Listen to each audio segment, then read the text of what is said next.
어두워진 시장 골목을 걸어 집으로 향하고 있었습니다.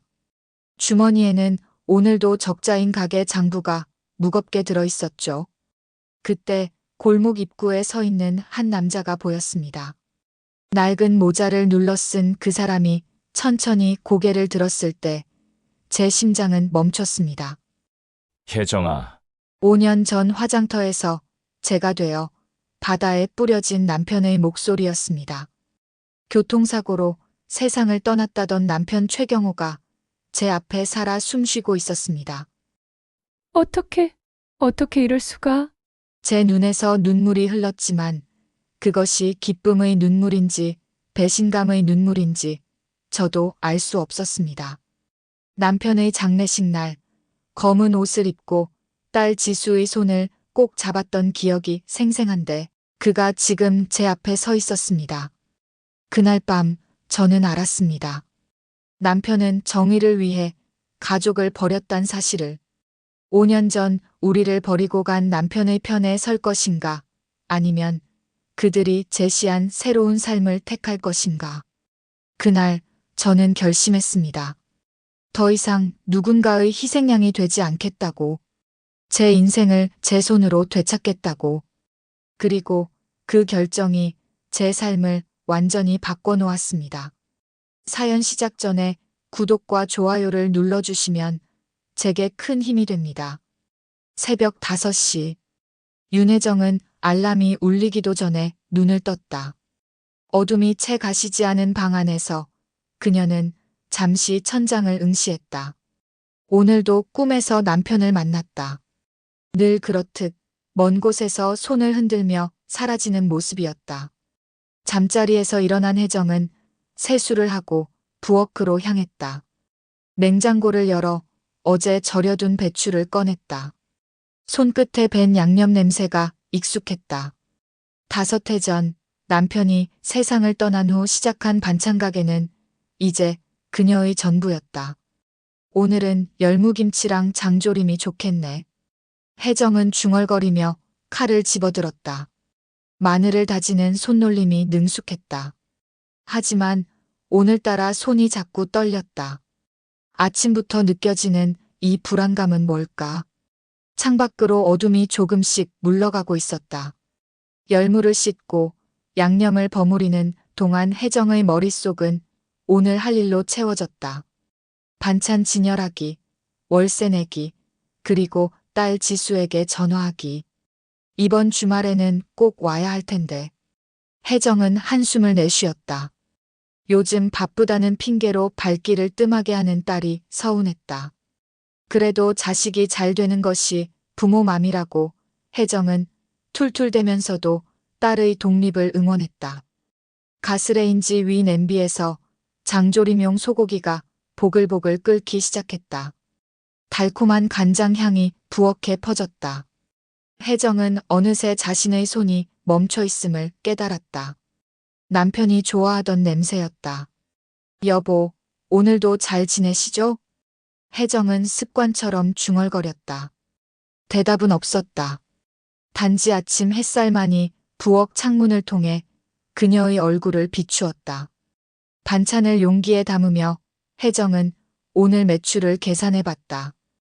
요즘 장사가 예전 같지 않았다. 시장 입구에 새로 생긴 대형마트 때문이라고들 했다. 주부들은 이제 손맛보다 편리함을 택했다. 그래도 포기할 순 없지. 혜정은 앞치마를 매만지며 결심을 다졌다. 이 작은 가게가 그녀의 생존선이었다. 남편이 남긴 보험금은 딸 대학 등록금으로 거의 소진됐고 이제 그녀에겐 이 반찬 가게뿐이었다. 준비한 반찬들을 바구니에 담아 가게로 향했다. 집과 가게는 걸어서 10분 거리. 새벽녘 골목은 고요했다. 그녀의 발소리만이 정막을 깨뜨렸다. 가게 문을 열자 익숙한 냄새가 그녀를 반겼다. 김치와 장아찌, 그리고 간장의 복합적인 향. 혜정은 불을 켜고 준비해온 반찬들을 진열장에 정성스레 배치했다. 오늘도 무사히 지나가길. 혜정은 가슴속 불안을 떨쳐내려 애썼다. 하지만 그녀의 예감은 틀린 적이 없었다. 오늘이 평범한 하루가 되지 않을 것임을 그녀의 직감은 이미 알고 있었다. 아침 8시, 윤혜정은 반찬 가게 문을 활짝 열었다. 시장 골목에 삶의 소리가 깨어나기 시작했다. 생선 가게 아저씨의 우렁찬 목소리, 과일 좌판 앞에서 가격을 흥정하는 주부들의 대화. 혜정은 문턱에 서서 잠시 그 풍경을 바라보았다. 오늘은 손님이 많았으면 좋겠네. 혜정은 작은 소망을 담아 중얼거렸다. 가게 앞에 전시용 반찬 샘플을 진열하고 입구를 깨끗이 쓸었다. 지나가는 시장 상인들과 반갑게 인사를 나눴다.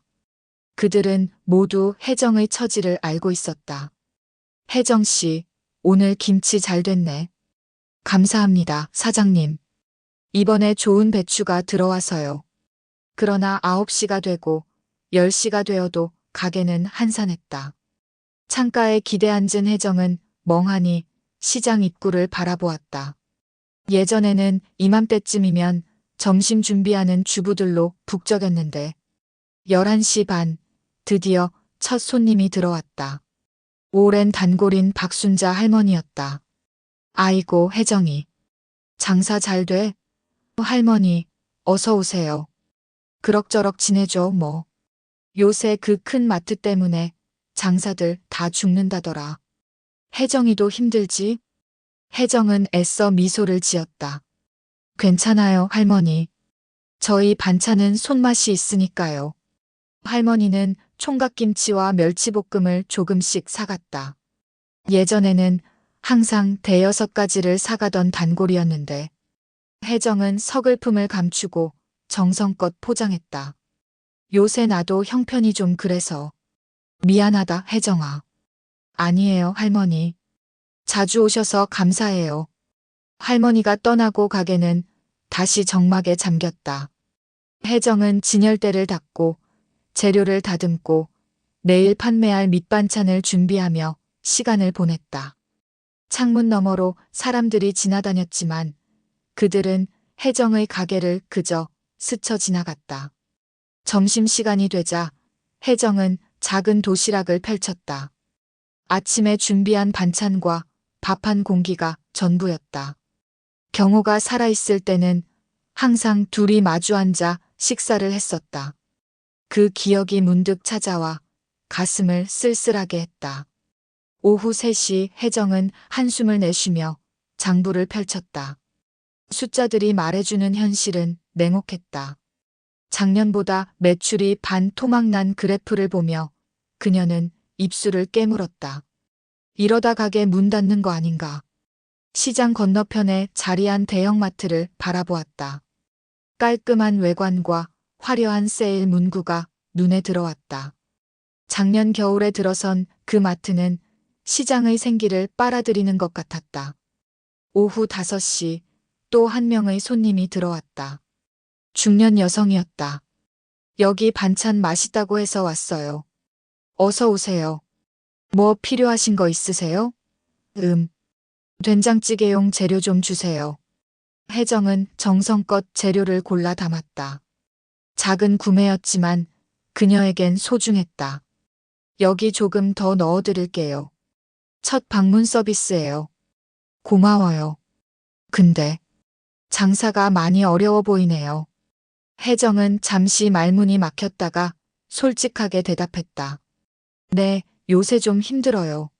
하지만 곧 나아지겠죠. 손님은 동정어린 눈빛으로 고개를 끄덕였다. 그런 시선이 혜정은 견디기 힘들었다. 저녁 6시, 폐점 시간이 다가왔다. 오늘의 매출은 고작 3만 원. 혜정은 진열장의 반찬들을 정리하며 깊은 한숨을 내쉬었다. 내일 월세를 내야 하는데 통장 잔고는 턱없이 부족했다. 어떻게 해야 하나. 혜정은 가게 문을 닫으며 무거운 발걸음을 옮겼다. 그때 멀리서 누군가 그녀를 지켜보는 느낌이 들었다. 돌아보니 시장 입구에 한 남자가 서 있었다. 낡은 모자를 눌러 쓰고 있어 얼굴은 보이지 않았다. 혜정은 잠시 그 자리에 얼어붙었다. 낯선 남자. 하지만 어딘가 익숙한 그림자. 윤혜정은 폐점 준비를 서두르며 가끔씩 시장 입구를 힐끗거렸다. 낡은 모자를 쓴 남자는 여전히 그 자리에 서 있었다. 혜정은 불안함을 느끼며 진열대를 정리했다. 한쪽에서는 팔리지 않은 반찬들을 다시 냉장고에 넣었다. 오늘 것들은 내일 반값에 팔아야겠다고 생각하며 작업을 마친 혜정은 마지막으로 가게 안을 둘러보았다. 모든 게 정리됐다. 카운터 위 장부를 보니 오늘도 적자였다. 혜정은 깊은 한숨을 내쉬었다. 가게 불을 끄고 문을 잠그려는 순간 그 남자가 천천히 다가오는 것이 보였다. 혜정의 심장이 빠르게 뛰기 시작했다. 골목은 이미 어둑해진 상태. 혹시 강도일까? 요즘 시장 주변에 수상한 사람들이 돌아다닌다는 소문이 있었다. 누구세요? 혜정의 목소리가 떨렸다. 남자는 멈춰섰다. 가로등 불빛 아래 그의 그림자만 길게 늘어졌다. 남자는 낮고 쉰 목소리로 혜정의 이름을 불렀다. 어딘가 익숙한 목소리. 혜정은 가슴이 철렁 내려앉는 느낌을 받았다. 혜정이 다시 물었을 때 남자는 천천히 모자를 벗었다. 희미한 가로등 불빛 아래 드러난 얼굴. 시간의 흔적이 깊게 패인 주름. 그러나 틀림없는 그 사람의 눈. 그는 자신이 경호라고 말했다. 혜정은 숨을 멈췄다. 세상이 천천히 돌기 시작했다. 혜정은 믿을 수 없다는 듯 말했다. 5해 전 교통사고로 세상을 떠난 남편. 화장터에서 그의 죄를 뿌렸던 기억이 선명했다. 혜정은 벽에 기대야 했다. 다리에 힘이 빠졌다. 경호는 설명할 것이 있다며 한 걸음 더 다가왔다. 이제 그의 얼굴이 선명하게 보였다. 나이는 들었지만 틀림없는 최경호의 얼굴이었다. 혜정이 소리쳤다. 시장 건너편에서 몇몇 상인들이 고개를 돌렸다. 경호는 간절하게 대화를 요청했다. 혜정은 혼란스러웠다. 이건 꿈일까? 아니면 환각? 그녀는 본능적으로 자신의 팔을 꼬집었다. 아팠다. 현실이었다. 혜정의 눈에서 눈물이 흘렀다. 분노인지 슬픔인지 구분할 수 없는 감정이 그녀를 압도했다. 경호는 여기서 이야기할 수 없으니 조용한 곳으로 가자고 제안했다. 혜정은 잠시 망설였다. 이 남자를 따라가야 할까? 하지만 그녀의 호기심과 분노가 두려움을 이겼다. 카페로 가요. 사람 많은 곳으로. 시장 입구의 작은 카페로 들어갔다. 평일 저녁이라 손님은 몇 없었다. 구석자리에 앉은 두 사람 사이에 무거운 침묵이 내려앉았다. 웨이트리스가 주문을 받으러 다가왔다. 혜정은 기계적으로 아메리카노를 주문했다. 경호도 같은 것을 시켰다. 혜정이 먼저 입을 열었다. 그녀의 목소리는 차가웠다. 경호는 한숨을 쉬며 어디서부터 시작해야 할지 고민하는 듯했다. 혜정은 그녀와 지수가 얼마나 괴로워했는지 말했다. 경호는 고개를 숙인 채 미안하다고 반복했다. 하지만 어쩔 수 없었다고. 커피가 나왔다. 혜정은 잠시 따뜻한 컵을 손으로 감쌌다. 차가워진 손을 녹이려는 듯했다. 경호는 주변을 살피듯 고개를 돌렸다. 불안한 눈빛이었다. 그는 자신을 죽이려는 자들이 있었고 지금도 찾고 있을 거라고 말했다. 혜정은 믿기지 않았다. 남편의 사고는 교통사고였다고 생각했다. 경호는 그것이 위장이었다고 말했다. 혜정은 그의 눈을 똑바로 쳐다봤다. 거짓말이면 바로 알아차릴 수 있을 것 같았다.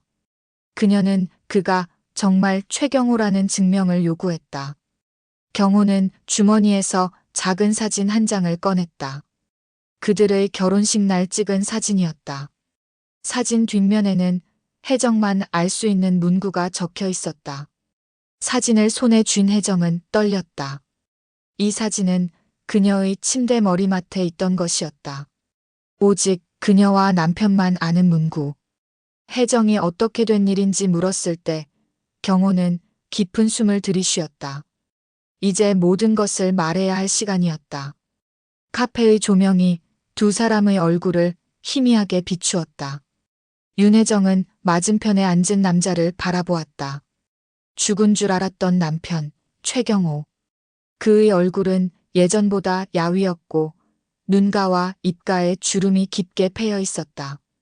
혜정은 5해 동안 그가 어디에 있었는지 물었다. 경호는 부산, 제주도 그리고 최근 1년은 중국 상하이를 전전했다고 답했다. 그의 손가락에 결혼 반지는 없었다. 그동안의 힘든 시간을 떠올리며 혜정의 목소리가 떨렸다. 남편의 보험금으로 딸 지수의 대학 등록금을 겨우 댔고 생전해본 적 없는 장사를 시작해야 했던 날들. 경호는 고개를 숙인 채 미안하다는 말만 반복했다. 자신이 돌아오지 않았다면 가족도 위험했을 거라고. 무슨 위험인데요? 도대체 뭘 한 거예요? 경호는 하일건설 회계팀에서 발견한 수백억 비자금 이야기를 꺼냈다. 그 돈이 최고 위층까지 연결된 비리였고 증거를 모으려다 발각되었다는 것. 혜정의 기억 속에서 남편이 갑자기 우울해하고 밤에 잠을 못 이루던 모습이 떠올랐다. 그리고 딸 지수가 학교에서 돌아와 누군가 자신을 따라왔다고 불안해했던 일도. 경호의 설명은 계속됐다. 하일건설의 막강한 힘 앞에서 경찰에 신고하는 것은 오히려 위험을 키울 뿐이었다고. 결국 자신이 사라져야 가족도 안전할 거라 판단했다는 것이다.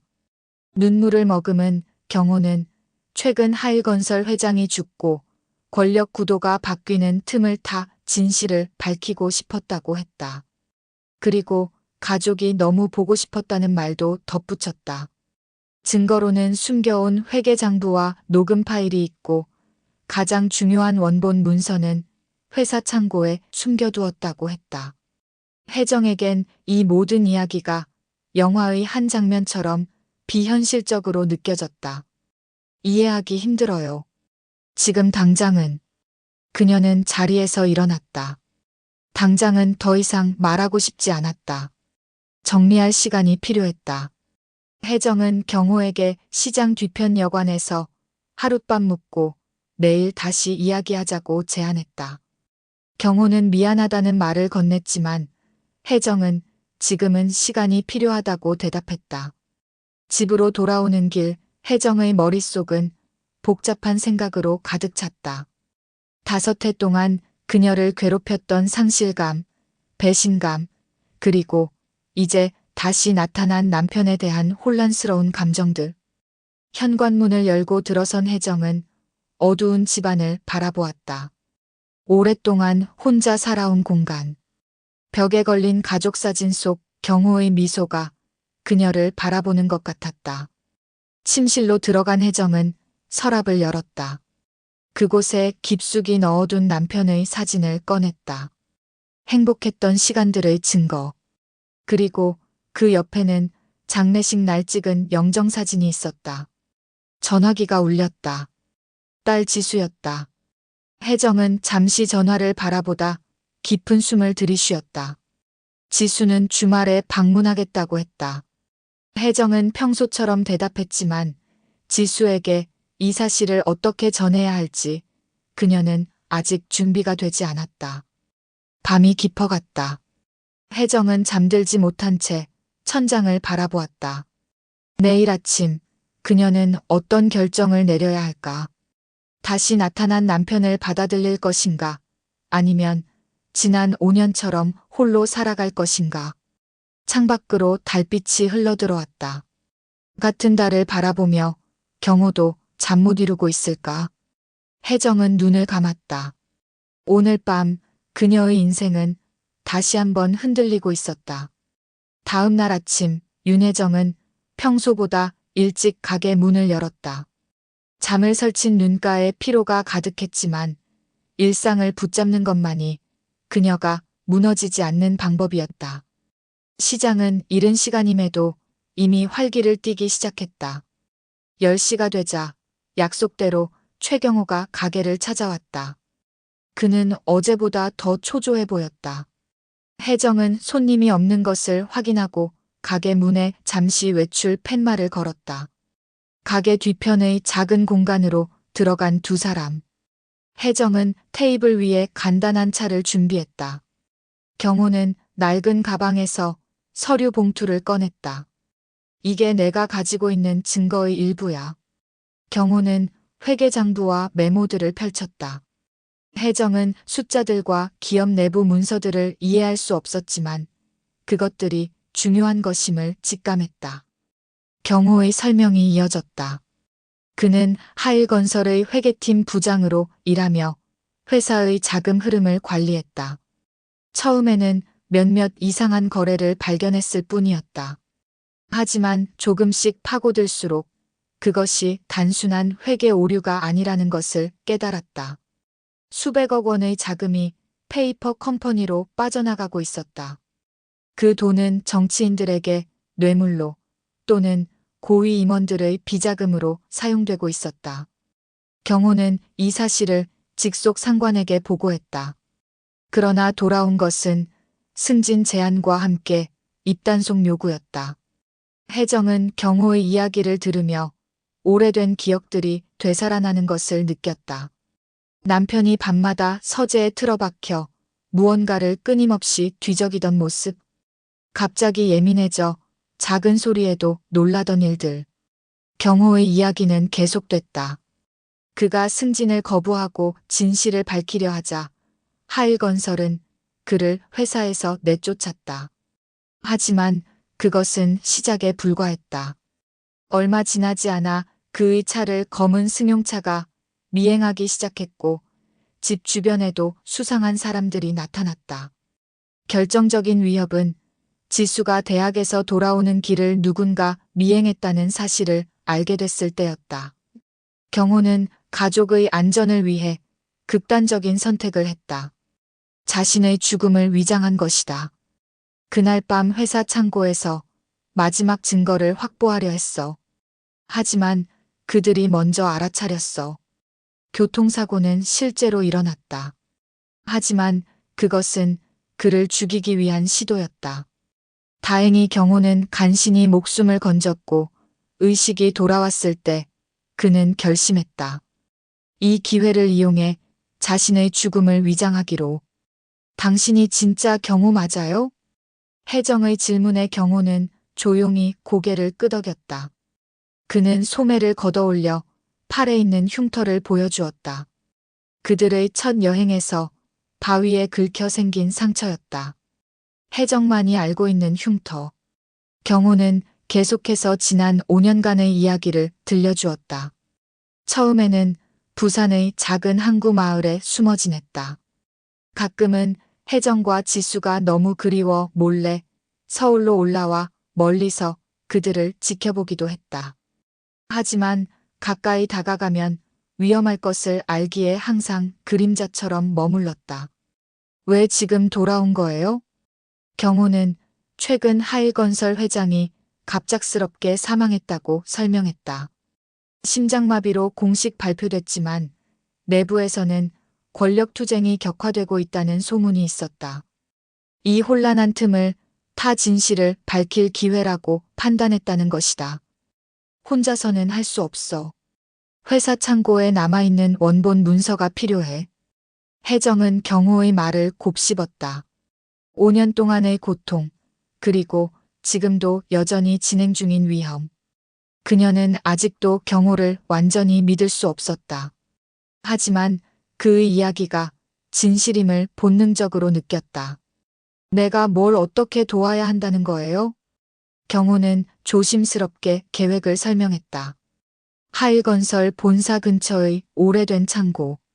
그곳에 그가 숨겨둔 문서들이 있다. 하지만 혼자서는 접근하기 어렵다. 회사 사람들이 그를 알아볼 위험이 있기 때문이다. 혜정은 갑자기 웃음이 나왔다. 이 모든 상황이 너무 비현실적이었다. 5년 전 죽은 줄 알았던 남편이 돌아와 기업 비리를 폭로하는 이야기에 자신을 끌어들이고 있다니. 당신은 나를 5년 동안 혼자 두었어요. 지수도. 그런데 지금 와서 도움을 요청해요? 경호의 눈에 슬픔이 어렸다. 내 마음을 이해해. 하지만 이건 우리만의 문제가 아니야.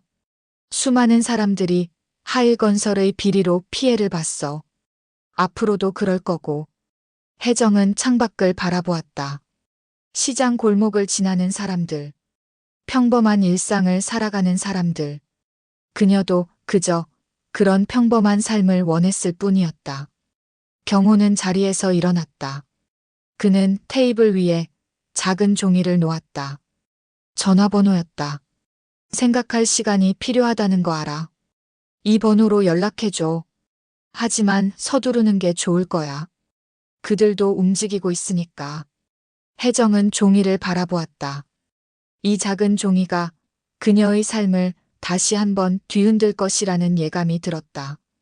경호는 문 앞에서 잠시 멈춰섰다. 5년 전 내가 한 선택이 옳았는지는 아직도 모르겠어. 하지만 너와 지수를 지키려 했다는 것만은 진심이야. 그의 발걸음 소리가 멀어지고 혜정은 홀로 남았다. 테이블 위에 놓인 서류들과 전화번호, 그리고 그녀의 마음속에 피어오르는 오래된 감정들. 윤혜정은 반찬 가게 문을 닫고 집으로 향했다. 오늘은 손님이 많지 않았지만 그녀의 머릿속은 경호의 이야기로 가득 차 있어 일에 집중할 수 없었다. 거리의 소음, 지나가는 사람들의 웃음소리가 모두 멀게만 느껴졌다. 집에 도착한 혜정은 현관문을 열자마자 신발을 벗어던지고 거실 소파에 몸을 던졌다. 그제서야 그녀의 마음속에 억눌려 있던 감정들이 솟구쳐 올랐다. 분노, 혼란, 배신감. 어떻게 이럴 수가. 혜정의 목소리는 떨렸다. 그녀는 소파 쿠션을 꽉 움켜쥐었다. 5해 동안 쌓아온 일상이 한순간에 무너지는 느낌이었다. 벽에 걸린 가족 사진을 바라보았다. 행복하게 웃고 있는 세 사람. 그 시절로는 다시 돌아갈 수 없다는 것을 그녀는 알고 있었다. 혜정은 부엌으로 향했다. 냉장고에서 소주 한 병을 꺼내 잔에 따랐다. 그녀는 평소 술을 즐기지 않았지만 오늘만큼은 마음의 고통을 잠시나마 잊고 싶었다. 첫 잔을 단숨에 비운 혜정의 눈에서 눈물이 흘러내렸다. 경호가 돌아온 것에 기뻐해야 할까? 아니면 분노해야 할까? 그녀의 감정은 복잡하게 뒤엉켜 있었다. 경호의 말은 이해할 수 있었다. 가족을 위험으로부터 지키기 위한 선택이었다고. 하지만 그 과정에서 그들이 겪은 고통은 어떻게 보상받을 수 있을까? 지수가 아버지의 장례식에서 울부짖던 모습이 떠올랐다. 18살 대학에 갓 입학한 딸이 갑자기 가장의 역할을 떠안아야 했던 순간들. 혜정 자신이 밤마다 혼자 흘렸던 눈물들. 보호한다며 우릴 더 아프게 했잖아. 2번째 잔을 비우며 혜정은 중얼거렸다. 분노가 치밀어 올랐다. 그녀는 휴대폰을 집어들었다. 경호가 남긴 전화번호였다. 당장 전화해서 모든 것을 쏟아내고 싶었다. 하지만 전화를 걸기 직전 그녀는 멈췄다. 아직은 아니었다. 더 생각할 시간이 필요했다. 대신 혜정은 서랍에서 오래된 앨범을 꺼냈다. 그곳에는 그들의 행복했던 시간들이 담겨 있었다. 결혼식 사진, 신혼여행, 지수가 태어났을 때의 기쁨, 경호가 지수를 안고 환하게 웃고 있는 모습. 앨범을 넘기며 혜정은 처음으로 경호의 상황을 상상해 보았다. 가족을 지키기 위해 자신의 죽음을 선택한 남자. 그가 얼마나 고통스러웠을지. 아니야, 그건 변명이야. 혜정은 스스로에게 말했다. 다른 방법이 있었을 것이다. 함께 도망치거나 경찰에 신고하거나 뭐든지.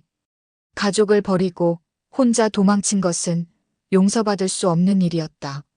세 번째 잔을 마시려던 혜정은 문득 술잔을 내려놓았다. 술에 취해 감정에 휘둘릴 수는 없었다. 그녀는 냉정해야 했다. 전화벨이 울렸다. 지수였다. 엄마, 이번 주말에 갈게요. 친구랑 같이 가도 돼요? 혜정은 잠시 말을 잊었다. 지수에게 아버지가 살아 돌아왔다는 사실을 어떻게 전해야 할까? 엄마, 괜찮아요? 응, 괜찮아. 당연히 친구랑 와도 돼. 엄마가 맛있는 거 많이 해놓을게. 통화를 마친 혜정은 깊은 한숨을 내쉬었다. 경호의 귀환은 지수에게도 큰 충격일 것이다. 아직은 아이에게 말할 준비가 되지 않았다. 그녀는 경호가 남긴 서류들을 다시 한번 살펴보았다. 복잡한 숫자와 계약서들, 하일건설의 비리를 증명하는 자료들. 만약 경호의 말이 사실이라면 이것은 단순한 가족 문제를 넘어선 대형 스캔들이었다. 창밖으로 어둠이 내려앉고 있었다. 혜정은 불현듯 누군가 자신을 지켜보고 있는 듯한 느낌이 들었다. 그녀는 조심스럽게 창문으로 다가갔다. 거리는 평소와 같이 조용했지만 건너편 가로등 아래 검은 승용차 한 대가 서 있었다. 혜정의 등줄기로 한기가 흘렀다. 경호의 말이 생각났다. 그들이 여전히 감시하고 있다고. 창문 커튼을 급히 닫은 혜정은 몸을 떨었다. 경호의 이야기가 진실이라면 그녀도 이미 위험에 처해 있는 것인지도 모른다. 혜정은 결심했다. 내일 경호를 다시 만나야 했다. 모든 진실을 확인하고 그동안의 분노와 배신감을 직접 전해야 했다. 그리고 무엇보다 지수를 어떻게 보호할 것인지 결정해야 했다. 그녀는 침대에 누웠지만 잠은 쉽게 오지 않았다. 머릿속에는 경호의 얼굴, 지수의 웃음, 그리고 거리에 주차된 검은 승용차가 뒤엉켜 있었다. 창밖으로 비가 내리기 시작했다. 빗방울이 유리창을 타고 흘러내리는 모습이 마치 그녀의 눈물처럼 보였다. 혜정은 눈을 감았다. 내일은 모든 것을 직면할 준비가 되어 있어야 했다. 아침 일찍 윤혜정은 평소보다 더 서두르며 집을 나섰다. 밤새 내린 비로 거리는 축축했고 공기는 차가웠다. 그녀는 걸으며 주변을 살폈다. 어제 본 검은 승용차는 사라져 있었지만 불안감은 여전했다. 가게에 도착한 혜정은 서둘러 문을 열었다. 오늘은 무언가 결정해야 했다. 경호의 이야기를 믿고 도울 것인지 아니면 그의 귀환을 무시하고 자신의 삶을 살 것인지. 오전 내내 손님이 드문드문 찾아왔다. 혜정은 기계적으로 반찬을 팔고 인사를 나눴지만 그녀의 생각은 다른 곳에 있었다. 점심시간이 지났을 무렵 그녀는 결심했다. 경호에게 전화를 걸기로. 그때였다. 가게 앞에 검은 정장을 입은 두 남자가 나타났다. 그들은 주변을 살피더니 혜정의 가게로 들어왔다. 하나는 30대 중반, 다른 하나는 40대 후반으로 보였다. 두 사람 모두 표정이 없었다. 윤혜정 씨 되십니까? 나이 든 남자가 말했다. 그의 목소리는 부드럽지만 어딘가 위협적이었다. 혜정은 천천히 고개를 끄덕였다. 갑자기 가슴이 두근거리기 시작했다. 이 사람들이 경호가 말한 그들일까? 저희는 하일건설 법무팀에서 나왔습니다. 잠시 이야기를 나눌 수 있을까요? 혜정은 침을 삼켰다. 경호가 돌아온 지 이틀 만에 하일건설 사람들이 나타난 것은 우연일 리 없었다. 그들은 이미 알고 있었다. 무슨 일로 오셨나요? 혜정의 목소리는 떨렸지만 그녀는 최대한 침착하게 보이려 노력했다. 젊은 남자가 주변을 둘러보더니 목소리를 낮췄다. 최근에 남편분을 만나셨죠? 혜정의 심장이 멈춘 것 같았다. 그들은 정말 알고 있었다. 경호와의 만남을, 그가 살아있다는 사실을. 남편은 5년 전에 사고로 죽었습니다.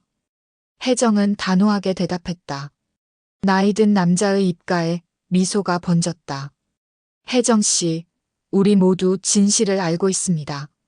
최경호 씨는 살아있고 당신과 접촉했죠. 저희는 도움을 드리러 왔습니다. 도움이라는 단어에 혜정은 의아함을 느꼈다. 그들이 제공할 수 있는 도움이란 무엇일까? 경호 씨가 가지고 있는 서류들은 위험합니다. 그는 잘못된 정보로 오해하고 있어요. 우리는 그를 돕고 싶습니다.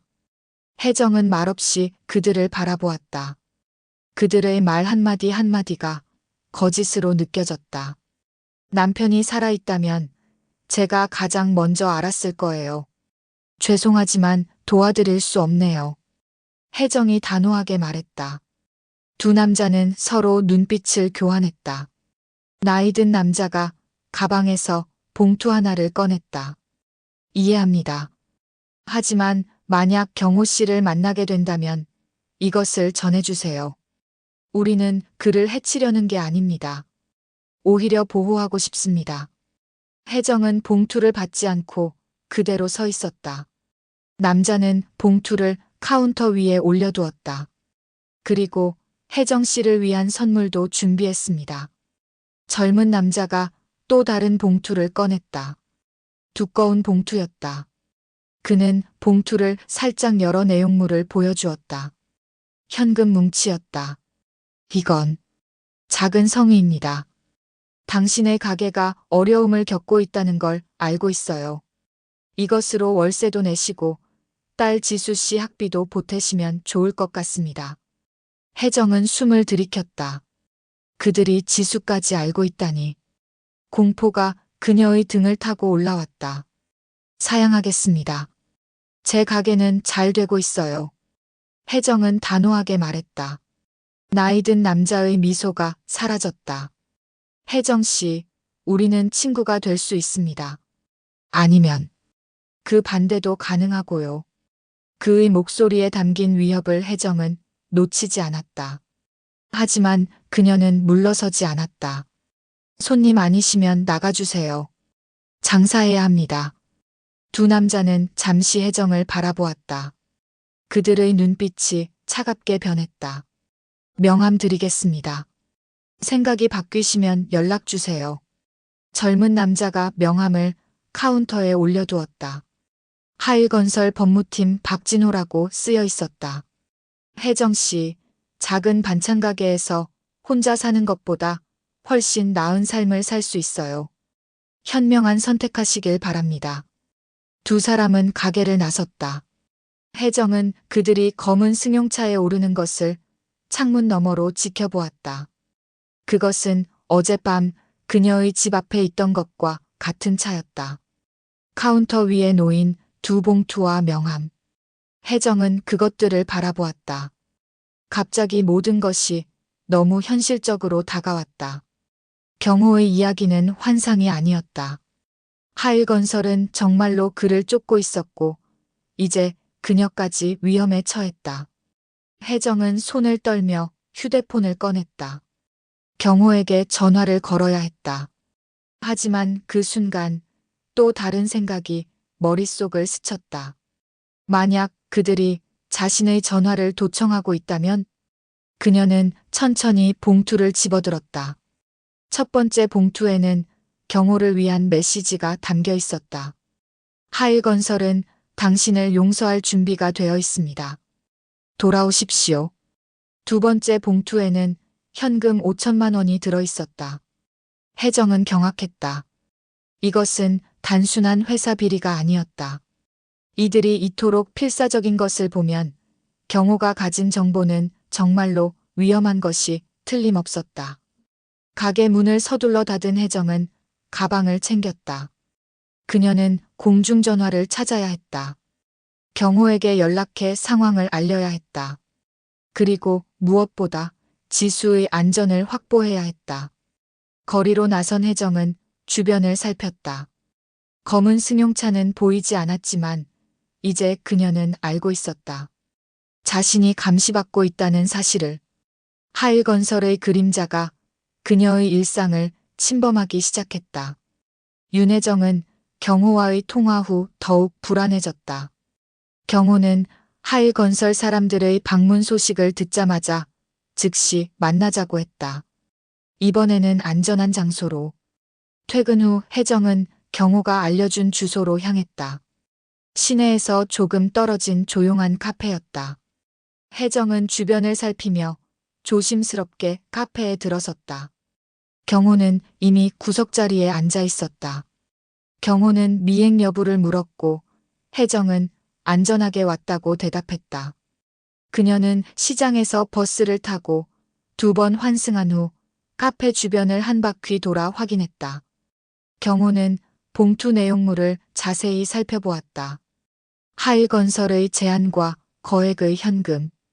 그의 표정이 굳어졌다. 그가 가진 정보가 생각보다 더 위험한 것 같다고 말했다. 혜정은 깊은 한숨을 내쉬었다. 오늘 하루 만에 그녀의 평범한 일상은 완전히 무너져 내렸다. 지수가 이번 주말에 온다는 소식에 경호의 눈은 커졌다. 5해 만에 딸을 만날 수 있다는 생각에 그의 눈에 눈물이 고였다. 하지만 곧 표정이 어두워졌다. 지금은 위험하니 지수에게 오지 말라고 해야 한다고 했다. 혜정은 그날 밤 지수에게 전화를 걸었다. 주말 방문을 미루자고 설득했지만 지수는 이미 계획을 세웠다며 고집을 부렸다. 친구도 데려가고 기차표도 샀다고 했다. 혜정은 어쩔 수 없이 동의했다. 그리고 경호에게 상황을 알렸다. 경호는 지수를 놀라게 하지 않기 위해 멀리 있겠다고 했다. 주말이 되었다. 혜정은 아침부터 긴장한 채로 집을 정리했다. 지수가 오는 날이면 항상 그랬듯이 딸이 좋아하는 음식을 준비했다. 하지만 오늘은 그 어느 때보다 마음이 무거웠다. 오후 3시 초인종이 울렸다. 혜정은 심호흡을 한 뒤 문을 열었다. 지수가 환하게 웃으며 혜정을 껴안았다. 그 뒤로 친구라는 여자아이가 수줍게 인사했다. 평소처럼 행동하려 했지만 혜정의 목소리는 약간 떨렸다. 지수는 의아한 표정으로 엄마를 바라보았다. 혜정은 괜찮다며 조금 피곤하다고 얼버무렸다. 식사 시간 내내 혜정은 불안했다. 창밖으로 검은 승용차가 지나가지는 않는지, 누군가 집을 감시하고 있지는 않은지 계속 신경 쓰였다. 식사 후 지수의 친구는 근처 카페에서 다른 친구를 만나러 나갔다. 집에는 혜정과 지수만 남았다. 지수는 엄마에게 무슨 일이 있는지 물었다. 혜정은 딸의 손을 잡았다. 더 이상 숨길 수 없었다. 지수에게 진실을 말해야 할 시간이었다. 그 순간 초인종이 다시 울렸다. 혜정은 깜짝 놀라 일어섰다. 문을 통해 밖을 내다보니 경호였다. 그는 약속을 어기고 찾아온 것이다. 혜정은 망설였지만 이미 경호는 그들을 보았다. 그녀는 천천히 문을 열었다. 지수는 현관에 서 있는 남자를 보는 순간 얼굴에서 핏기가 사라졌다. 그녀의 눈에 믿을 수 없다는 표정이 가득했다. 경호는 떨리는 목소리로 지수를 불렀다. 그는 한 걸음 다가가려 했지만 지수는 더욱 뒤로 물러났다. 지수는 이것이 무슨 장난이냐며 소리쳤다. 아버지는 5년 전에 돌아가셨다고 그들이 얼마나 힘들었는지 묻고 있었다. 경호가 설명하려 했지만 지수는 듣기를 거부했다. 혜정도 언제부터 알고 있었냐며 추궁했다. 혜정은 며칠 전에 알았다고 어떻게 말해야 할지 고민하고 있었다고 말했다. 지수의 눈에는 배신감이 가득했다. 그녀는 아버지가 왜 그들을 버렸다가 이제 돌아왔는지 물었다. 경호는 말을 잇지 못했고 혜정이 경호는 그들을 지키려 했다고 말하려 했지만 지수는 받아들이지 않았다. 엄마가 2번 일하며 고생했던 것을 상기시켰다. 지수는 결국 자신의 방으로 뛰어들어가 문을 닫았다. 거실에는 혜정과 경호만 남았다. 둘 사이에 무거운 침묵이 내려앉았다. 경호는 미안하다며 오지 말았어야 했다고 말했다. 혜정은 언젠가는 만나야 했고 지수도 시간이 지나면 이해할 거라고 했지만 그녀의 목소리에도 확신이 없었다. 경호는 지수의 방문 앞에서 망설이다 떠나기로 했다. 그는 하일건설이 움직이고 있으니 빨리 증거를 확보해야 한다고, 그것만이 이 상황을 끝낼 유일한 방법이라고 말했다. 혜정은 지수의 방문 앞에 서서 한참을 망설였다. 가족은 다시 모였지만 그들 사이의 거리는 그 어느 때보다 멀게 느껴졌다. 윤혜정은 지수와의 갈등 이후 며칠간 평소보다 일찍 가게를 열고 늦게 닫았다. 일에 몰두하는 것만이 복잡한 상황에서 벗어날 수 있는 유일한 방법이었다. 시장 사람들은 그녀의 달라진 모습을 눈치챘지만 누구도 그 이유를 묻지 않았다. 화요일 오후 손님이 거의 없는 시간에 검은 세단이 가게 앞에 멈춰섰다. 혜정은 심장이 빠르게 뛰는 것을 느꼈다. 하일건설 사람들이 다시 찾아온 것이다. 차에서 내린 사람은 지난번 방문했던 중년의 남자가 아니라 더 나이든 신사였다. 고급스러운 정장을 입은 그는 60대 중반으로 보였다. 그는 주변을 둘러본 후 혜정의 가게로 들어왔다. 남자는 자신을 하일건설 법무팀장 김도진이라고 소개했다. 그의 목소리는 부드럽고 공손했다. 혜정은 경계하며 응대했다. 김도진은 가게를 둘러보더니 혜정의 반찬이 맛있어 보인다고 칭찬했다. 혜정은 대답하지 않았다. 불필요한 대화는 원치 않았다. 김도진은 가방에서 서류 봉투를 꺼내며 지난번 직원들의 무례함에 사과했다. 그는 하일건설이 혜정과 협력하고 싶다고 말했다. 솔직히 그들은 최경호가 가진 정보에 관심이 있다고 했다. 혜정이 남편은 5년 전에 사망했다고 주장하자 김도진은 가볍게 웃었다. 그는 경호가 살아있고 혜정과 접촉했다는 것을 알고 있으며 그들의 목적은 단순히 정보를 회수하고 상황을 평화롭게 해결하는 것이라고 말했다. 김도진은 서류 봉투에서 협력 계약서를 꺼냈다.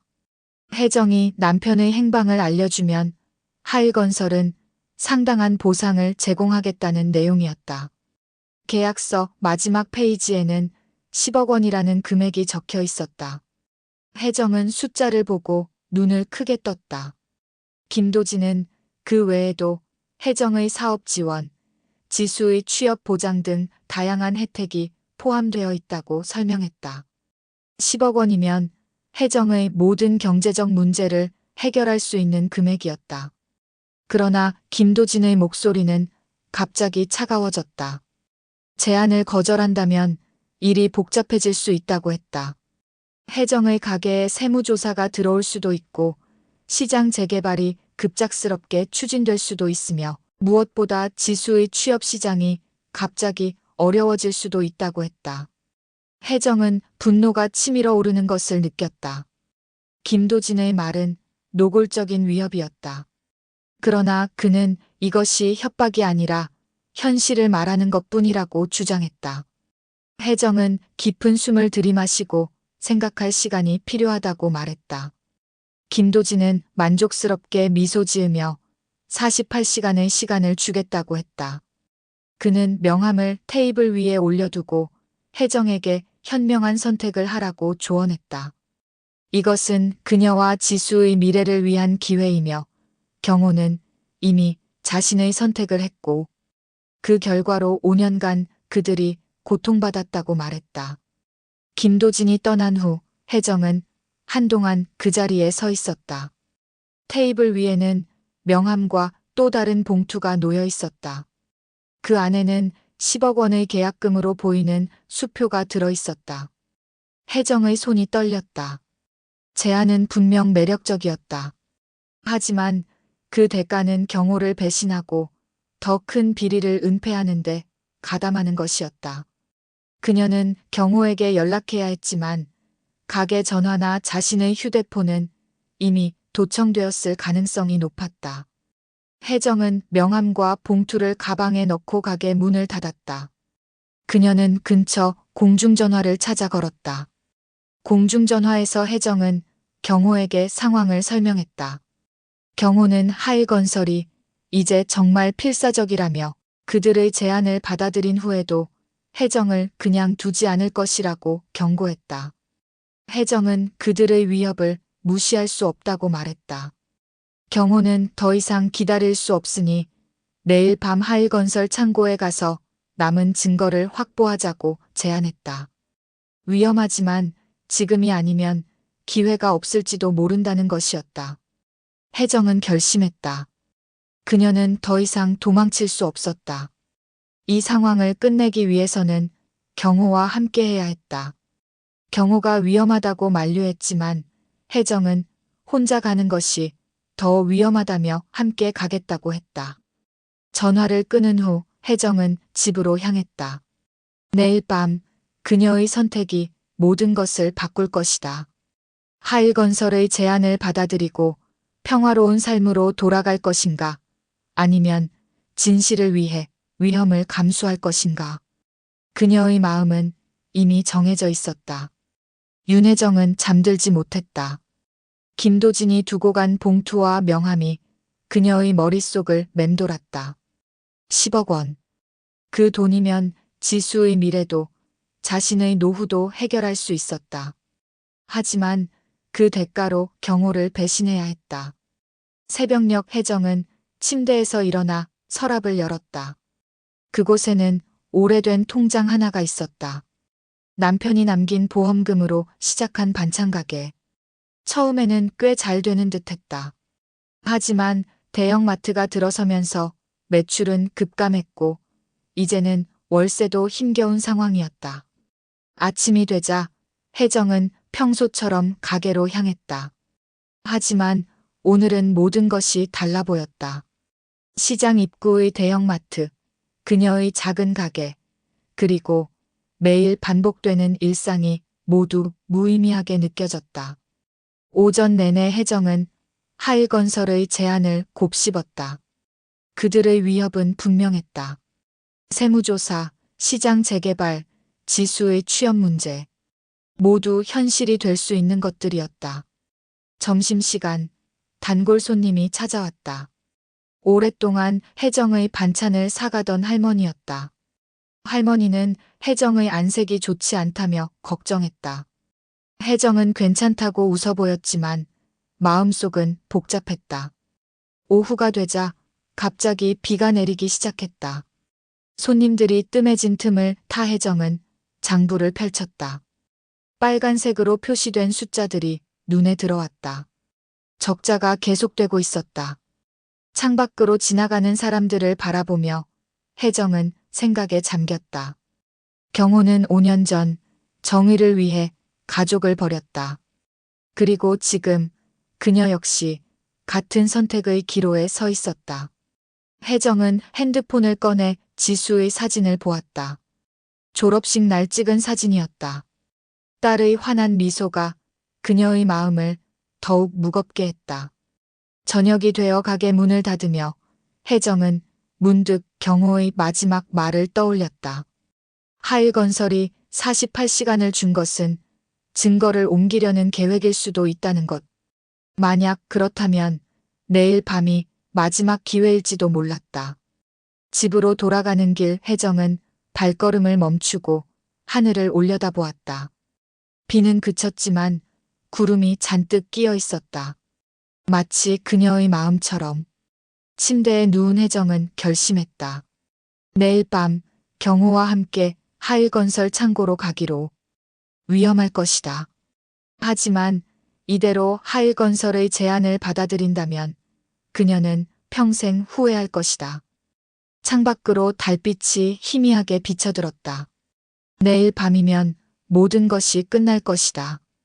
혜정은 눈을 감았다. 이번에는 잠이 찾아왔다. 윤혜정은 아침 일찍 가게 문을 닫았다.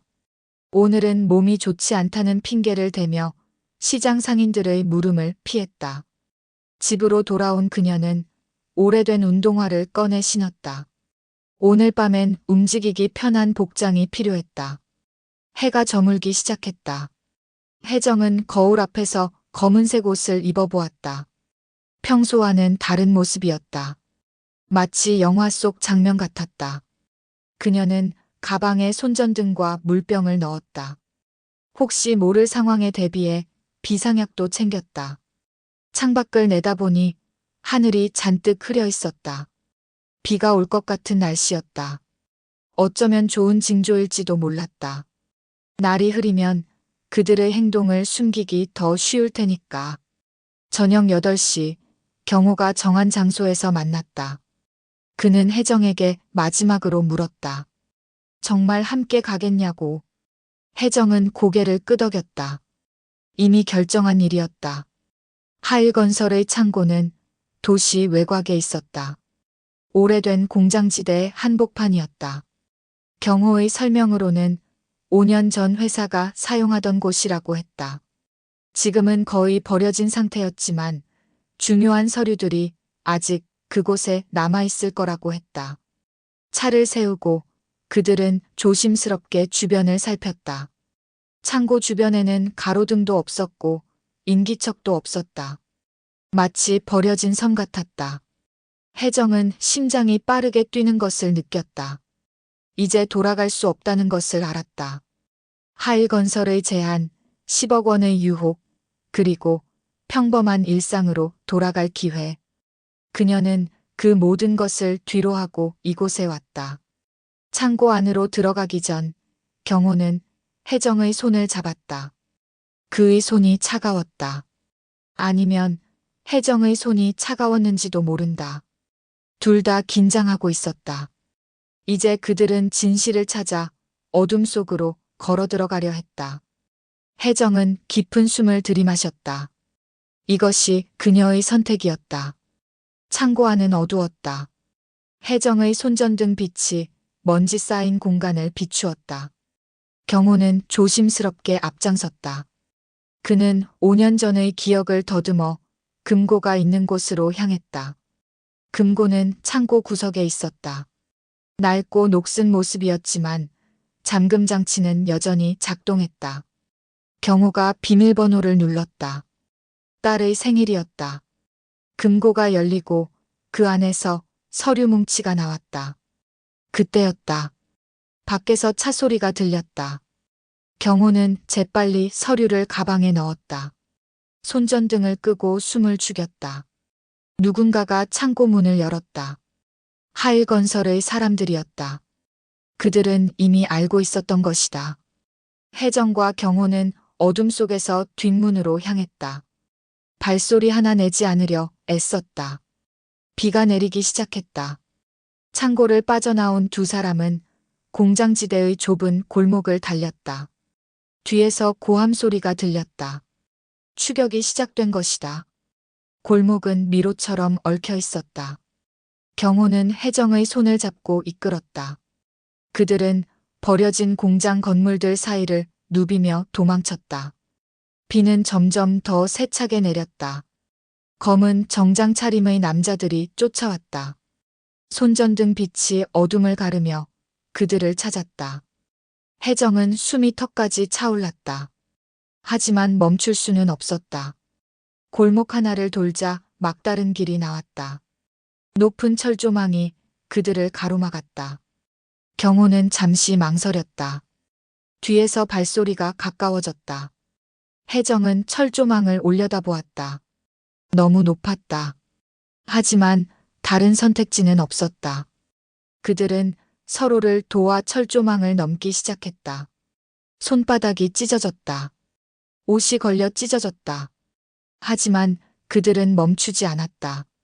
철조망을 넘어 반대편으로 떨어졌을 때 추격자들이 골목에 도착했다. 달리고 또 달렸다. 비에 젖은 머리카락이 얼굴을 가렸다. 숨은 턱까지 차올랐다.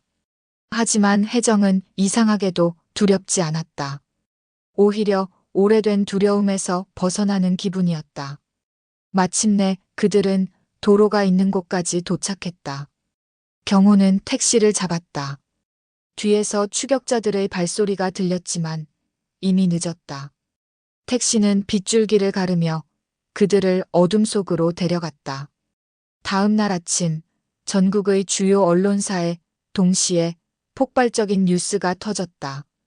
하일건설의 비자금 조성과 정관계 로비 의혹이 상세한 증거와 함께 공개된 것이다. 경호가 5년간 숨겨온 문서들이 마침내 세상에 드러났다. 혜정은 작은 모텔방에서 뉴스를 지켜보았다. 창밖에서는 여전히 비가 내렸다. 경호는 어젯밤 서류를 복사해 여러 언론사에 전달했다. 원본은 신뢰할 수 있는 검사에게 전달되었다. 하일건설의 주가가 폭락했다. 검찰은 전격적인 수사에 착수했고 회장 일가는 해외 도피를 시도하다 공항에서 붙잡혔다. 5년 전 경호를 협박했던 임원들의 이름도 하나둘 드러나기 시작했다. 시장의 반찬가게는 문이 닫힌 채였다. 혜정의 휴대폰은 꺼져 있었다. 지수에게도 아직 연락하지 않았다. 모든 것이 진정될 때까지 기다려야 했다. 오후 뉴스에서는 하일건설 비리 제보자의 정체를 추측하기 시작했다.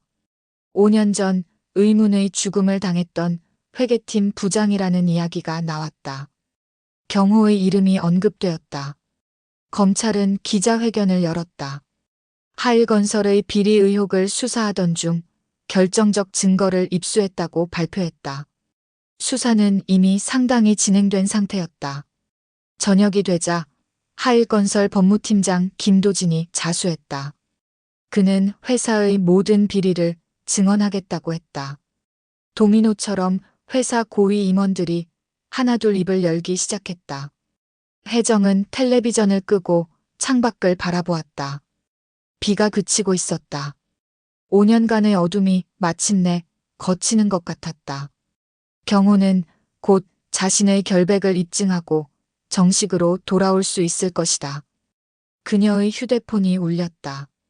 지수였다. 혜정은 깊은 숨을 들이마셨다. 이제 딸에게 모든 것을 설명할 시간이었다. 한 달이 지났다. 하일건설 비리 사건은 여전히 뉴스의 중심에 있었다. 검찰 수사는 정치권으로 확대되었고 여러 고위 인사들이 연루되어 있었다. 경호는 검찰에 출석해 5년간의 일들을 상세히 증언했다. 윤혜정의 반찬가게는 다시 문을 열었다. 처음에는 사람들의 시선이 따가웠다. 하지만 시장 상인들은 이내 그녀를 따뜻하게 맞아주었다. 오히려 정의를 위해 싸운 그녀를 존경한다고 했다. 지수는 천천히 아버지를 받아들이기 시작했다. 처음에는 만나려 하지도 않았지만 모든 진실이 밝혀지고 아버지의 결백이 증명되자 조금씩 마음을 열었다. 그들은 이제 매주 한 번씩 만나 식사를 했다. 혜정은 가게 한켠에 작은 테이블을 놓았다. 그곳에서 경호는 종종 혼자 앉아 반찬을 먹었다. 아직 그들 사이에는 거리가 있었다. 5년의 시간을 하루아침에 메울 수는 없었다. 하지만 혜정은 알고 있었다. 이제 그들은 새로운 시작점에 서 있다는 것을. 더 이상 도망치지 않아도 되고 숨지 않아도 되는 시작점에. 어느 저녁 혜정은 가게 문을 닫으며 하늘을 올려다보았다. 별이 유난히 밝았다. 그녀는 미소 지었다. 내일도 가게 문을 열 것이다. 이번에는 그녀만의 힘으로, 그리고 새로운 희망으로. 5년의 시간이 흐른 후 시장 골목의 혜정이네 반찬은 예전보다 더 활기를 띠고 있었다. 윤혜정은 이제 2명의 직원을 고용할 만큼 가게가 번창했다. 경호는 법정에서의 모든 절차를 마치고 정식으로 살아 돌아온 사람이 되었다. 그는 이제 작은 시민단체에서 기업 윤리와 관련된 강연을 하며 새로운 삶을 살고 있었다. 지수는 대학을 졸업하고 언론사에 취직했다. 아버지의 경험에서 영감을 받아 사회 부조리를 파헤치는 기자가 되기로 한 것이다. 그녀는 여전히 가끔 부모님을 찾아와 함께 식사를 했다. 혜정과 경호의 관계는 천천히 하지만 꾸준히 회복되고 있었다. 완벽하지는 않았지만 그들은 서로를 이해하기 위해 노력했다. 혜정은 때때로 경호의 선택이 옳았는지 의문을 가졌고 경호는 여전히 그 5년에 대한 죄책감을 느꼈다. 하지만 그 모든 상처와 의문 속에서도 그들은 함께 앞으로 나아가기로 했다. 혜정은 더 이상 과거에 갇혀 있지 않았다. 그녀는 이제 스스로의 힘으로 서 있었고 자신의 삶을 당당히 살아가고 있었다. 시장 골목을 떠나는 해질녘 혜정은 가게 문을 닫으며 깊은 숨을 들이마셨다. 무너졌던 아침은 이제 단단한 오후가 되어 그녀 앞에 펼쳐져 있었다. 오늘의 사연 재미있게 보셨나요? 듣고 싶은 사연이 있다면 댓글로 남겨주세요.